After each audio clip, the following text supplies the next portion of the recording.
very busy Tuesday night. We do begin tonight with what could become the first major Atlantic hurricane of the season. All eyes tonight on Tropical Storm Erin and the potential tracks. It is still early, but the models do have it coming very close to the eastern U.S. Of course, the question now, will it hit the U.S. or will it turn back out to sea? Tropical Storm Erin is now expected to become a major hurricane by the weekend. No matter what happens, at the very least, rip currents will be a real concern along the East Coast, from Florida all the way up to Maine. This time-lapse satellite image tonight showing Tropical Storm Erin swirling over the open Atlantic, 45-mile-an-hour winds already. And you know it's that time of year again when we show you the spaghetti model, showing the potential paths. Some bringing the storm very close to the East Coast, and many of these paths, at least for now, showing it being held at bay right there off the East Coast. And amid the warnings about rip currents that will come tonight, the waters have already been deadly.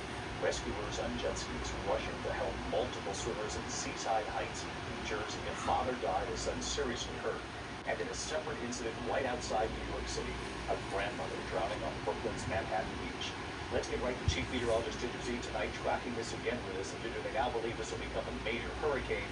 The question, of course, will it be held off the coast, which, of course, is what we're all hoping for here. I join you in that hope, but the computer models are currently, a majority of them, keeping it off the coast. And so as we get closer, because this thing's still more than a week away, we will, of course, become more confident in saying that and giving people the all clear. But for now, let's dive in, because it's still more than 1,600 miles east of the northern Leeward Islands, and it's moving west at 22 miles per hour. Now it's a tropical storm, but by Friday, it should be a hurricane. And then by Sunday, a major Cat 3 hurricane passing to the north of Puerto Rico. A reminder this time of year, that cone represents where the center could move, and it expands over time because we know that it could have a deviation west or east. More impacts for the Virgin Islands or the Leeward Islands, and definitely Puerto Rico if it goes on that southern part. This is what we're watching steering in, the Bermuda High, and the more that shrinks, the more it hugs it. More impacts to Bermuda, less to the United States.